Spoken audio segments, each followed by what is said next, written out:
আসসালামু আলাইকুম ভিউয়ার্স, দেশ ও বিদেশ থেকে যারা আমার এই ভিডিওটি দেখছেন সকলকে অনেক অনেক অভিনন্দন। বরাবরের মতো আজকে একটি নতুন প্রজেক্ট নিয়ে হাজির হয়ে গেলাম আপনাদের মাঝে। তো আজকে আমরা দেখব যে কিভাবে একটি ককশিট ব্যবহার করে একটি লিথিয়াম ব্যাটারি চার্জার তৈরি করা যায়। তো এই ককশিটটি আপনারা সচরাচর দেখে থাকবেন, অনেকে এটাকে ফোম বলে থাকে। তো এইটার অরিজিনাল নাম হচ্ছে যে ককশিট। তো আপনারা এরকম ককশিট কিন্তু আপনাদের আশেপাশে পেয়ে যাবেন। তো আমরা দেখব যে ককশিটের মাধ্যমে কিভাবে একটি লিথিয়াম ব্যাটারি চার্জার তৈরি করা যায়। তো চলুন কথা না বাড়িয়ে চলে যাই মূল ভিডিওতে। তো আপনি যদি আমার চ্যানেলে নতুন হয়ে থাকেন তাহলে অবশ্যই চ্যানেলটি সাবস্ক্রাইব করে পাশে থাকা বেল আইকনটি প্রেস করে দিবেন, যাতে আমার দেওয়া আপডেট ভিডিওগুলো আপনি খুব সহজেই পেয়ে যান।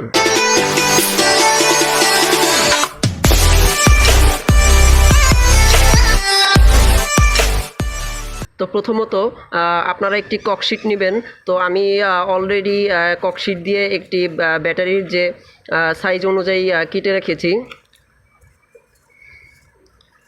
তো আমি এখানে দুইটি ব্যাটারি একসাথে চার্জ করব, এইভাবে এটা আমি কেটেছি। তো আপনারা একটি ককশিট নিয়ে এটা সুন্দর মতো ব্যাটারি সাইজে কেটে নেবেন। এছাড়াও আপনাদের যে জিনিসগুলো প্রয়োজন পড়বে, দুই সাইডে, যেমন ব্যাটারির পজিটিভ সাইডে একটি স্টিল বা টিনের পাত লাগবে, তো নেগেটিভ সাইডেও একটি স্টিল বা টিনের পাত লাগবে। তো উভয় সাইডে স্টিল বা টিনের পাত প্রয়োজন হবে। তো ড্যানিশ বা স্টারশিপ যে দুধের কৌটোগুলো হয়, তো সেই কৌটো থেকে কিন্তু আপনারা এরকম একটি টিনের পাত সংগ্রহ করতে পারেন। তো চলুন দেখি এই পাতটি কীভাবে কেটে এখানে ব্যাটারির সংযোগের জন্য বসানো হয়।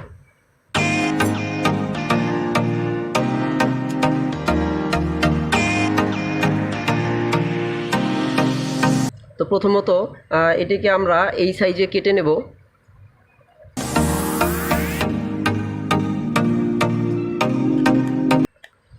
তো আপনারা যখন এটি কাটবেন খুব সাবধানতার সাথে কাটবেন, কারণ এটা কিন্তু খুব ধারালো হয়ে থাকে, তো আপনার হাত কেটে যেতে পারে।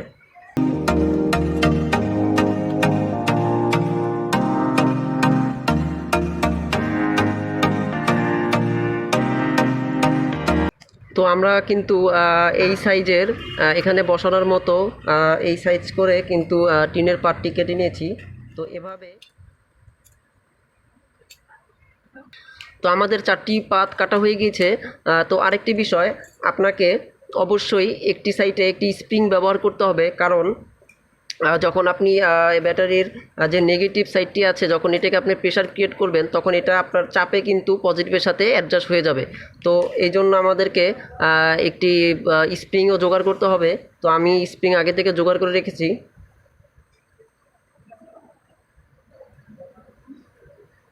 তো একে একে আমি প্রত্যেকটি পাত বসিয়ে দিই।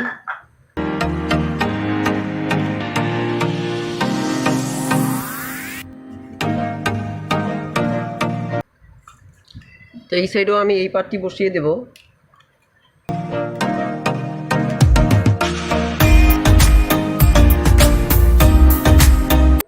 আমরা দুটি নেগেটিভ পাত বসিয়েছি, এখন পজিটিভের পাতগুলো বসাবো।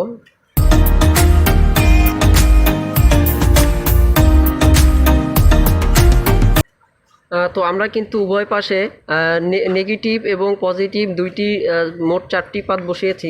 এখন যদি আমরা একটু পরীক্ষা করে দেখি যে এটা ভালো মতো অ্যাডজাস্ট হয়েছে কি না।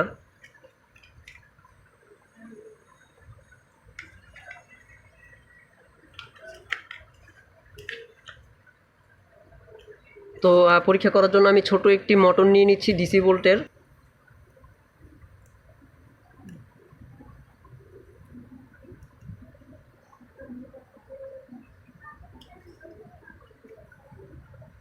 হ্যাঁ, প্রথম ব্যাটারিটি কিন্তু সংযোগ পেয়েছে। তো এখন আমরা দ্বিতীয় ব্যাটারিটি পরীক্ষা করে দেখি। হ্যাঁ, দ্বিতীয় ব্যাটারিটিও কিন্তু সংযোগ পেয়ে গেছে।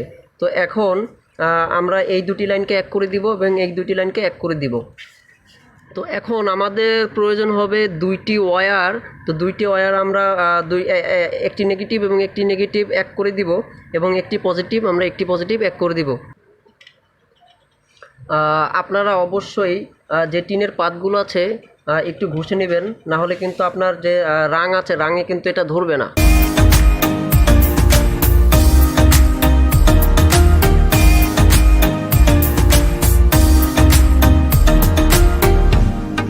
নেগেটিভ এবং পজিটিভ দুইটির কানেকশন কিন্তু এক করে দিয়েছি। তো এখন আমরা এটিকে চার্জারে পরিণত করার জন্য একটি পাওয়ার ব্যাংক সার্কিট ব্যবহার করব, যেটির সাহায্যে এটি চার্জ হবে। তো চলুন সার্কিটটি বসাই। প্রথমত সার্কিটটিতে আমরা প্লাস সংযোগ এবং মাইনাস সংযোগ দিয়ে দিব। তো এখানে কিন্তু বি প্লাস এবং বি মাইনাস আপনারা দেখতেই পাচ্ছেন। তো বি প্লাস মানে পজিটিভ এবং বি মাইনাস মানে হচ্ছে নেগেটিভ। তো আপনারা পজিটিভের সাথে পজিটিভের সংযোগটি দিবেন এবং নেগেটিভের সাথে নেগেটিভের সংযোগটি দিবেন। তো আমি এখন সংযোগটি দিয়ে নিচ্ছি।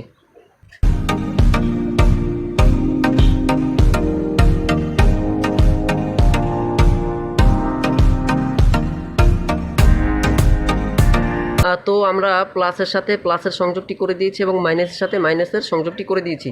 তো এখন আমরা গ্লু গানের মাধ্যমে এই পাওয়ার ব্যাংক সার্কিটটিকে এই ককশিটের মধ্যে ভালো মতো লাগিয়ে নেব।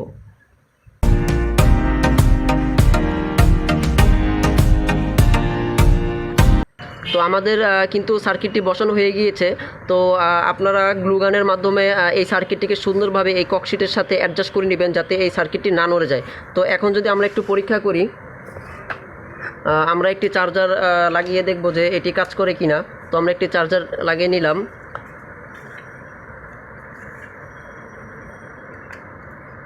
হ্যাঁ, এখানে কিন্তু এলইডি লাইট জ্বলছে, তার মানে বুঝতেছি যে আমরা এখানে এটা কাজ করছে।